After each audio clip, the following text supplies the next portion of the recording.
When you listen to the national media ahead of Notre Dame at Miami on August 31st, the message is loud and clear, and it's almost unanimous. They think Notre Dame is absolutely going to smoke the Miami Hurricanes week one.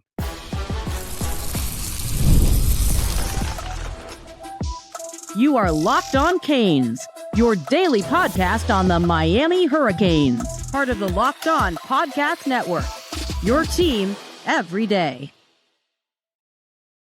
I am Alex Donno, University of Miami alumnus, co-host of Locked On ACC and host of Postgame on the Miami Hurricanes radio network. And thank you so much to the everydayers for making Locked On Canes your first listen and your first watch. We're available free wherever you get your podcasts. We're free on YouTube. We're part of the Locked On Podcast Network, your team every day.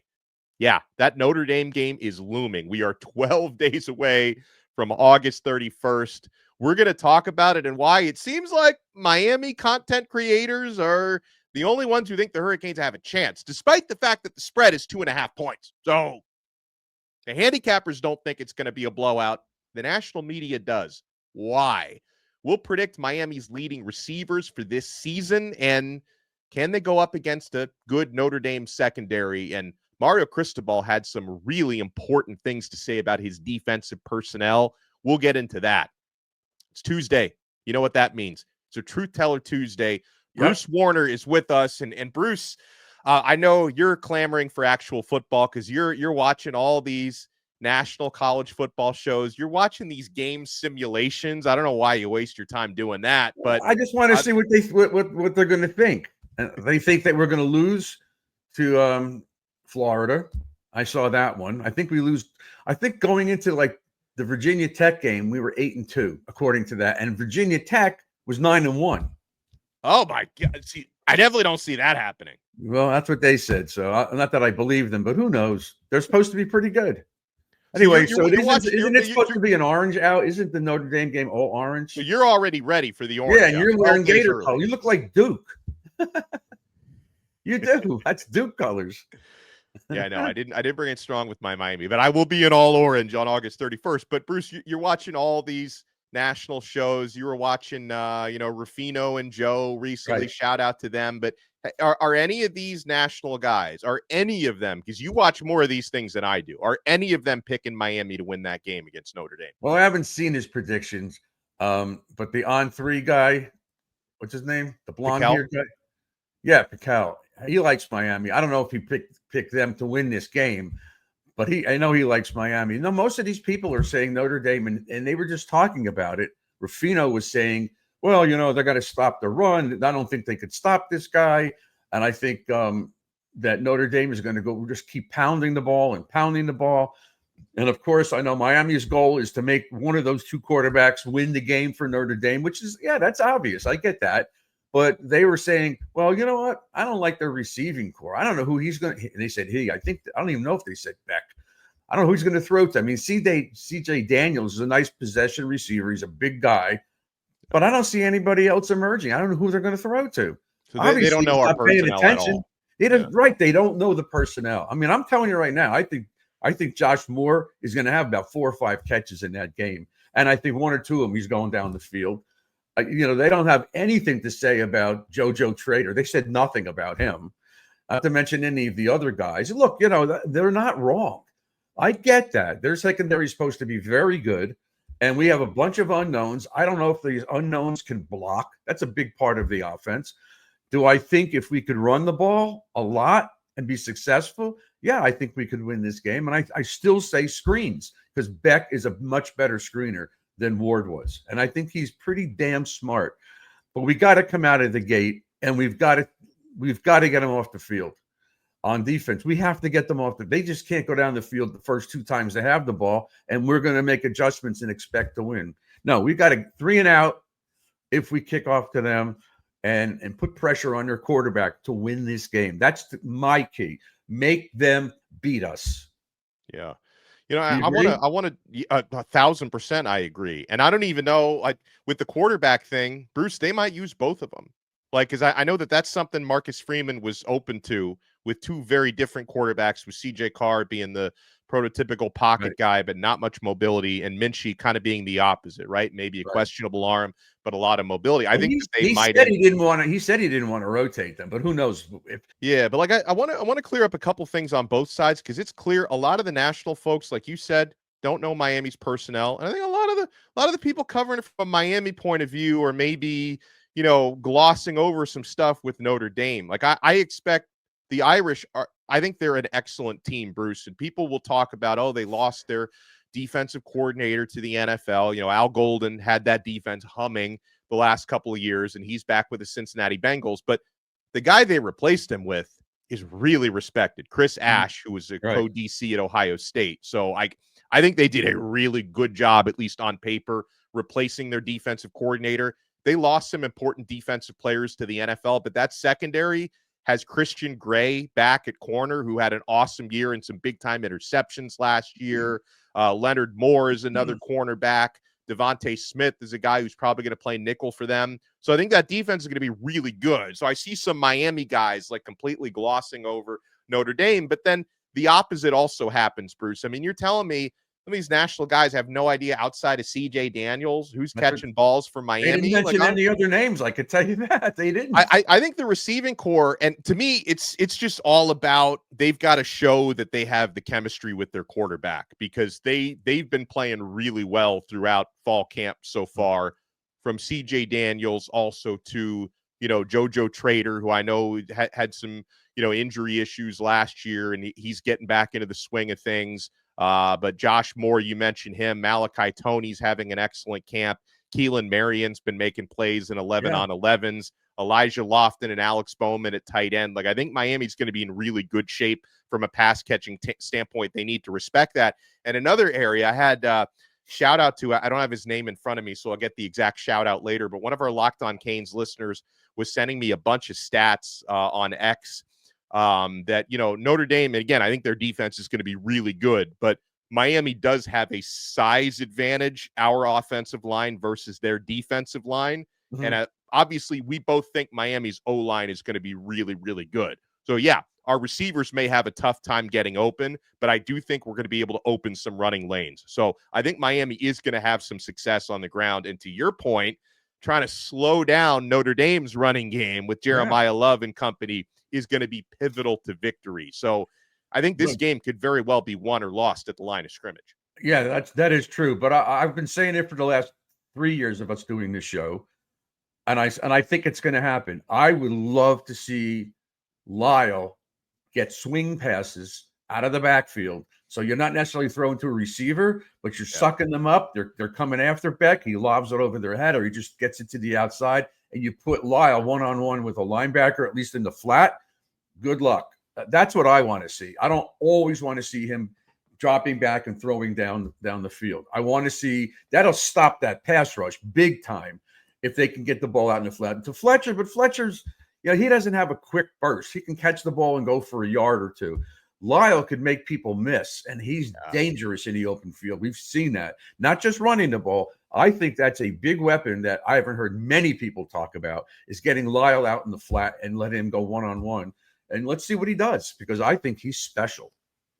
Yeah. So coming up next, something I want to get into. I know our pals at Cane Sport have been debating this. Does this feel like a must-win game for both sides? You want to keep it locked right here, because, on August 31st, Bruce is going to be wearing all orange. I promise I won't be wearing, as you described it, Duke colors. I'll be wearing. Are you coming down for the game? You are, right? Of course. Yeah. All right. Well, we could be in the tailgate together. Okay. All right. I'm down with the former players. Yeah, they're all there. It's only the former players tailgate. There's a couple of other people that get in. Former players will be at the former players tailgate. You know what? They would probably consider this a must-win. Does Bruce Warner? You want to keep it locked right here, my friends. We're only getting started on this brand new Locked On Canes. Oh, my friends, this episode is brought to you by PrizePicks, the daily fantasy platform that lets you turn your football predictions into real rewards. Preseason is already heating up in the NFL. College football is not far behind. Whether you've got your eye on big-name quarterbacks or breakout running backs, PrizePicks makes it easy to get in on the game. Folks, PrizePicks is simple to play. You just pick more or less on 2 to 6 player stat projections. If you get your picks right, you could cash in and win up to 2,000 times your money. You've got your eye this season on stars like Joe Burrow, Saquon Barkley, Josh Allen in the NFL game, Tyreek Hill. Folks, I have been using PrizePicks since 2021. I've been addicted to it since then. I love how simple it is. I can get a lineup in before my coffee finishes brewing. Folks, the flex play option is a total game changer. Even when one of your picks misses, you can still double your money. Guys, download the PrizePicks app today and use code LOCKEDONCollege to get $50 in lineups after you play your first $5 lineup. That's code LOCKEDONCollege to get $50 in lineups after your first $5 play. PrizePicks, run your game. Folks, we're also proudly brought to you by DripDrop. You're trying to stay on top of your routine, whether that's workouts, long days on campus, or just staying focused through back-to-back classes. Hydration is where it all starts, and that's where DripDrop comes in. When I'm on top of my hydration, I notice everything works better. My energy, my mood, my focus, even my skin. But getting enough fluids every day isn't always easy. That's why I've been loving DripDrop. DripDrop is doctor-developed and scientifically proven for fast hydration. It uses the perfect balance of sodium electrolytes and glucose to help your body absorb fluids quickly, delivering 3 times the electrolytes and half the sugar of a leading sports drink. Guys, it also tastes great, by the way. My go-to flavor is the cherry limeade. It's a game changer after a workout or on those extra busy days. Right now, DripDrop is offering Locked On listeners 20% off your first order. Just head to DripDrop.com and use promo code LOCKEDONCollege. That's DripDrop.com, promo code LOCKEDONCollege for 20% off. Stock up now before the heat hits hard. Thank you for making Locked On Canes your first listen and your first watch. We got the truth teller, Bruce Warner, with us. Now, Bruce, I need that drip drop stuff when I'm playing basketball because I'm telling you, it's with the humidity it's these too hot days. for the 71-year-old fart that everybody keeps making fun of my age. I'm still playing. Some of you bozos are probably 50 and can't play, but okay. So, Bruce, I see this narrative coming up a lot about, must win. Miami versus Notre Dame, with the most recent argument being it feels like a must-win for both sides. It feels silly to me because, first of all, if you talk about this being a must-win for Notre Dame, like Notre Dame literally last year, they lost to Northern Illinois. Mm-hmm. That happened last year, and they went on to get to the college football playoff final game. So, I mean, if they could afford a loss to NIU, I think they could afford a loss to Miami. Now, on the Miami side, do I want more than anything to win this game? Abso-freaking-lutely. But at the same time, you lose this game, you could still probably afford to even lose another game and still make it to the ACC championship game in the college football playoff. So I feel like the whole must-win narrative is silly, but I do agree. You get a big win or, on the flip side, an ugly loss, that can set the tone for the rest of your season, good or bad. Well, I agree with your Notre Dame argument because if they're 6-6 and we go 11-1 and we don't win the ACC, they'll get in before we will because that's just who they are. And so I don't agree that that's a big game. It's a big game. It's an important game, but I think it's more important to us. You use the word must versus important. Yeah. I don't think it's a must win because we could lose the first 4 games. Somebody said I was wrong, but we win all the ACC games. We're in the ACC title game with 4 losses. Well, okay, so is it? We better not lose to Bethune-Cookman, though. By the way, no, we better not. But I caught hell. I mentioned this like a month and a half ago. This is a must-win game, and everybody was saying that's not true. Well, I'm not saying that you have to win this game, but again, coming off 3 out of the last 4 games we lost, we had this incredible offseason. We got all these players. We shored up the defense all across the board, and then we lay an egg. We can't lay an egg. If we lose it in the last minute, whatever.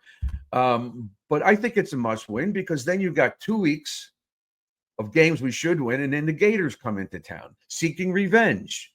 So if we can come out of here 4-0, and then we have a week off to go play Florida State, I think Miami's in great shape. Plus, you don't want to have to come back and rely on other teams losing. You want to win and just keep beating everybody. So for me to show the nation on Sunday night in front of the whole country, we could beat Notre Dame. That puts us right at the top. If we're 10 going into that game, we should be in the top 5 or 6 and just stay there all season and just make sure you're prepared. I don't think that we're going to have the problems we had last year, which was the defense was abysmal. It was one of the best offenses we've ever seen and one of the worst Miami defenses we've ever seen all in one season. That has not really happened before. So this, to me, is a must-win game. I want to get back to the top, and I want to get back to the top on the first game of this season. And I thought we were there last year if we smashed Florida, but it was a house of cards. It wasn't real. Well, here's one of the things. I mean, I think there were, to me, two major factors why the defense failed down the stretch. I don't think Lance Guidry had enough schematic answers once they got figured out. I don't think he had alternatives to what he was doing. Reason why he's no longer the defensive coordinator here. That's number one. But then I also, Miami had some injuries on defense, specifically in the secondary. They didn't have the depth to overcome it. So scheme, depth, they were doomed, right? This year, we hope we have the schematic answers under Corey Heatherman, who Mario Cristobal is very high on. But we believe Miami has more depth because Bruce, as Cristobal has been doing, his interview tour throughout the offseason. I had the privilege of sitting down with him at ACC Media Days a few weeks ago. He addressed the media at the end of, I think, Thursday of last week. He held a press conference. He was on the Joe Rose show this morning, and he feels pretty confident that they've got roughly 2.5 deep at most every position, which they didn't have last year, certainly not the previous couple of seasons before that. So I believe Miami has the depth to overcome. Now, you'd figure injuries will be less of an issue in the first game than they would be the 7th or 8th game. So maybe that won't come into play so much against Notre Dame. But we believe Miami has the answers within their roster, which is hopefully a sign that they're not going to fade in October and November the way that they did last year. Because last year, everything was pretty good in September, right? I mean, the defense wasn't perfect in September, but it was really October on when they lost their way. Hopefully, we have the depth to overcome that this year. I like the fact that Messidor's back and that he's playing end, not inside. That's one. Two, Bain is hungry. He's ready. He lost some weight. He's motivated. So that's that part of it. Three, they brought in my friend, Damian Lewis. And the interior of that defensive line is playing with violence. They're playing vicious. They're playing angry. And they don't have to think as much. They just go. And they have the three main guys and some of the younger guys as their backups, to give the other guys a blow once in a while. But and then of course you got Heatherman, which that addresses your Guidry issue because I'm thrilled with him. We picked up some good linebackers and we're loaded in the secondary. Now I haven't seen them play, but still, and you have to look at the defense in totality. We should be much better. Offensively, we lost the receivers. That was a problem. We lost Cam. But we got a great quarterback in his place, and nobody's talking about. And they talk about it. They were always questioning him. Oh, is his arm? Is he better? He's fine. Shut up already about it. He's okay. We do have to have receivers step up. We're going to have Guidry. Heatherman. No, Dawson great because he's not as much as an improviser as Cam Ward was. That's for sure. And these young kids have to step up. So guys like Lofton, who's got potential through the roof, and JoJo, who's got potential through the roof. We have CJ Daniels, and a lot of the younger guys just have to step up. I like Bowman, whatever you guys say, Bowman. I like this, and I think the offense will be good, especially if we take the ball away, like I've been saying for the last 6 months. If our defense is better and they're not always letting teams drive down the field all the time, we get more takeaways. We're in good shape offensively. We could score 40 points a game this year as well. So where do I see the weakness? The weakness for me is I don't know what they're going to do. I haven't seen them. Other than that, I think we're going to beat Notre Dame. I think that stadium is going to be rocking, and we're going to beat them. I think we beat them by a touchdown. I just believe that. I believe now that Mario has done finally is what he needed to do, and he did it. And I have to give him credit for that. He wiped out the whole defensive staff except for Jason Taylor. So I was listening to Cristobal on with Joe Rose this morning, Tuesday, and I wrote down this quote because, again, I knew I was going to be talking to Bruce today, and we love talking about the defensive line. So Mario, and by the way, I don't think he left out David Blay from this quote on purpose. I think he left it out just because Joe specifically asked him about Ahmad, Moten, and Justin Scott. So he said about those two who, may end up being the two starters, he said, it is their time. He said, we recruited those guys. They're good players. They have worked hard. And when you wear the U on that side of your helmet, you have to step up and do it. And it's their time. We feel confident those two are going to have a great year. We push them hard, and they have the benefit of going up against Inez Cooper and Francis Mauigoa every day. That gets you ready more than any meeting you have. So that was specific on Justin Scott and Ahmad Moten. David Blay, Bruce also has been having a really good camp. And then I think a couple of the younger guys that have been really stepping up, because, and again, especially against Notre Dame, we're going to need to have hopefully a 4th and 5th defensive tackle who can step in for a few reps. Yep. Dante Simpson, true freshman. I hope he's ready for this game because he's had a really good camp, especially in that, he had, I think he was a little bit banged up before the spring, and Cristobal had mentioned that's a guy who crushed his rehab. Like Dante Simpson was in a situation where not everybody would have come back as quickly as he did, but he was so diligent with his rehab and physical therapy that he was able to come back and crush it. Dalen Russell is a guy, second-year defensive tackle, who I didn't think a whole lot about last year, but he's really transformed his body. He's been playing well. Hopefully the same can be said for Artavius Jones. But I would say, and you brought up the most important thing, Damian Lewis, who I believe in as that defensive tackles coach, because we need that group to step up in a big way this season, especially this first game. Plus, they listened to him. He was at Miami. Yeah. He was a first-round draft pick. He was great. He knows what to do. He knows that scheme like the back of his hand.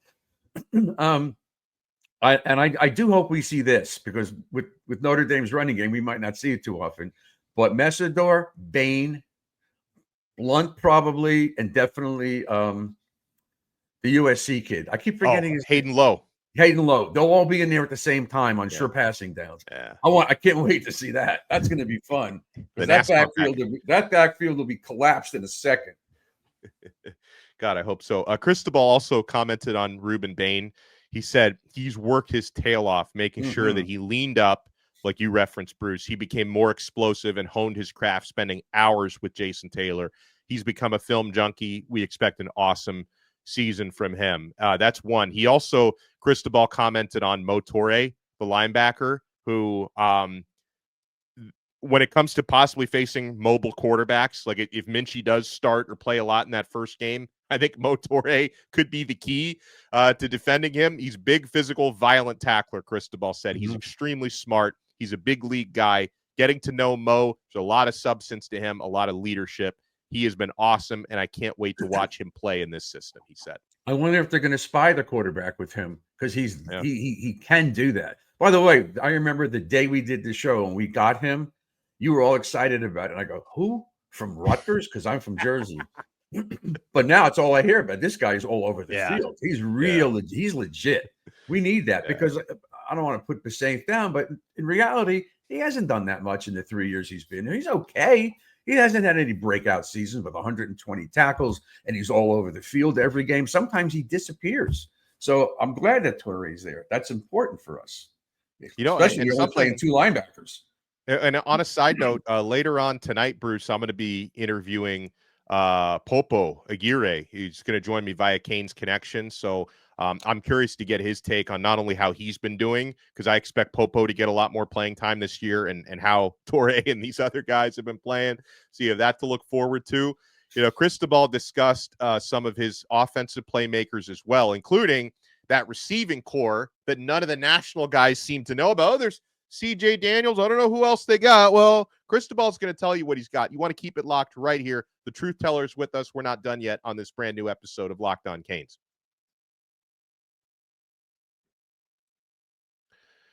Folks, if you're running a business, every missed call is money left on the table. Think about the last time you needed a service. If the first person didn't answer, did you wait? Probably not. You moved on. That's why you need Open Phone, so you never miss an opportunity to connect with your customers. Open Phone is the #1 business phone system designed to streamline and scale your customer communications. Do you juggle two phones just to keep business and personal calls separate? Open Phone solves that instantly. Your whole team can share one number and respond to customers like a shared inbox. No more, who's handling this? And the AI agent handles after-hours calls, answers common questions, and captures leads, so I never miss a customer again. See why over 60,000 businesses trust Open Phone. They're offering Locked On listeners 20% off your first 6 months at openphone.com/LockedOnCollege. That's OPENPHONE.com/LockedOnCollege. They'll even port over your existing numbers for free. Open Phone. No missed calls, no missed customers. Thank you for making Locked On Canes your first listen. For your next listen, make sure you check out The Portal, hosted by our good friend, the recruiting overlord, Brian Smith. On The Portal podcast, he talks everything NIL, transfer portal, and recruiting. By the way, Bruce Warner, did you see the awesome video? So Mario Cristobal has officially offered a scholarship to Drayton Hester, the son of Devin Hester. Did you see this? So the Hester family actually captured the FaceTime phone call with Cristobal, and I was like, I was on the verge of shedding actual tears watching this thing, man. It was so cool. What grade is he in now? Because I know when he was in 7th grade, he came down to this school and he ran some ridiculous speed timing, and they were talking back then they were going to offer him. Yeah. So I know he's class of 2031. So I don't know. Is he in the 8th grade now, in the 9th grade? Maybe you're asking me to do complicated math. Like, you're asking me to carry ones over here. Like, I know he's class of 31. So where you're talking about, we're recruiting class of 2026 right now. I guess that would make him 8th grade, something like that. Something like but that. It was so cool because he was video chatting with Mario, and he put on the Miami hat, and then Devin Hester came over and handed his son the number 4 Devin Hester jersey, and he was flashing it on the screen. You know damn well, if I'm still alive, you will be, but I might not be. But you know damn well he's committing to Miami. He's not going anyplace else. No way. There's no way. No. Just like we knew that Cannon Pickett was going to come here, right? And Camden Portis, the Clinton son, and Camden Portis. Yeah. But wow. That's awesome, because that kid's going to be just like his father. He's fast as lightning, from what I heard. Yeah, I can't. And he looks like his dad too. Like when I was looking at, because I'd never seen, like, I think I've seen a couple clips of Drayton, but I'd never seen his face before, seen him in a helmet, right? And I'm looking at that's little Devin Hester. Like, he looks like his dad. So I thought that was so cool. Well, we'll know who's going to be returning kicks in 32, 31, that's 32. Right. We know that. So we'll have Keelan Marion for now, maybe Malachi Toney for a few years after that, and then Drayton Hester's going to come in and return those kickoffs. Oh man! Yeah, so you mentioned that nobody knows about our receivers. Yeah, and so okay, but you know what? I don't either, to tell you the truth. But I will say this: I think that Dawson's going to put Josh Moore on that field and spread him out wide and do everything he can to get him the ball, or to have a safety go over the top to take one more defender away from the other guys underneath. I think that's what they're going to do. I think that's smart, because everybody knows that he's big, he's fast, he's tall, he's got an incredible catch radius. So if they see him lined up out there on the outside, you just can't let a corner cover him. It's a mismatch, I think, even though he's young. So I would say send him deep and let the safety roll over. And if they see them doing that every time, that's going to be very helpful. That's what an offensive coordinator is supposed to do. Look for mismatches and take advantage of your personnel. Now, there's nobody else that we have that can do that. I don't think. I mean, I think JoJo's a nice receiver, but I don't think they're going to go over the top with him. So, something we've been saying for weeks, I've been saying this for weeks, that I think the receiver rotation is going to be a lot deeper than it was. Like last year, they only used basically 4 guys. I think it's going to be a lot deeper. And then I felt actually proud of myself to hear Shannon Dawson say that at the end of the week last week. Yeah. And then Cristobal said it as well this morning with Joe Rose. He said, I feel strongly about them being the receiver group. They have been really good. Their work ethic has separated them as a new group. It's a great blend. There's been some great leadership from CJ Daniels, his work ethic, his regiment, his daily habits, big time. He has all the tools and leadership qualities of a guy that can make an impact and help the room mature. Cristobal projects Miami's receiver group to feature a deep rotation. We feel good about that, he said, but it has to be earned. We feel like we are on pace to have enough guys earn a legitimate 2-deep rotation because the quarterbacks feel comfortable with whoever is in that position. So I talked about on my episode, I think like Friday, maybe, that I think that there are like legitimately 8 guys who I think legit. can. That's Not true. guaranteed they will, but I think 8 guys who can get on the field this year, including JoJo Trader, Nathaniel Ray Joseph, Josh Moore, Malachi Tony Johnson, CJ Daniels, Keelan Marion. I think that's all the Dalen Upshaw could potentially get on the field as well. So there's a bunch of guys. Yeah, and the other kid I think he changed his number. He was Nikar. You didn't mention him. Oh, thank you, because I feel bad because Nikar's having a good camp. Sometimes I forget to mention his name, and anytime I forget to mention his name, people get all. Same thing with Ray. If I forget to mention Ray, they're all over me for that. So thank you. Well, he's one of my favorite guys, but I also saw Dawson say in somewhat of an honest moment, I really don't know what these guys are going to do. I trust them, but I don't know exactly what they're each going to do. I don't know. I saw him say that, and that makes me feel good that he's honest about it. You know, he's honest about it. And I think none of us really know, including CJ Daniels, who's been around before, but we don't know. Now we're going to know a lot more about these guys.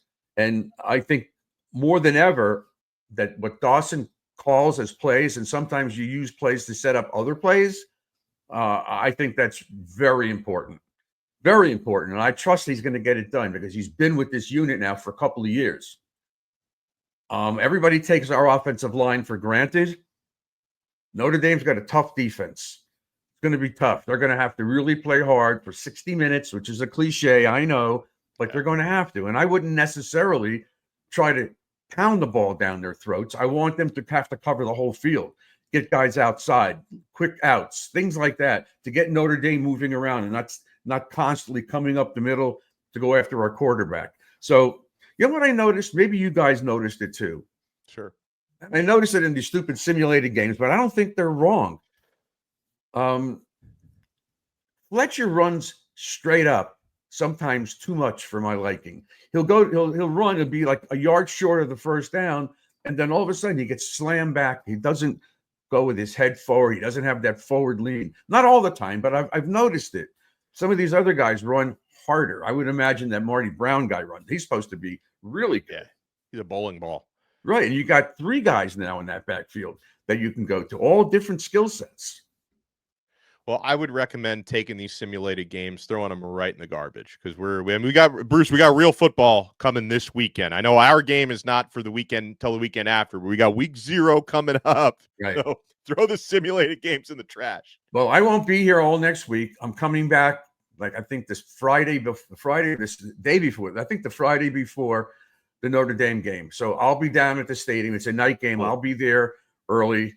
I can't say for sure that I can get a lot of you guys in with the former tailgate party because, I know Dale Dawkins is there and a lot of these guys, they run this thing. So, but if you're going to be down there, I forgot where it is. It's in Black 1 or something like that.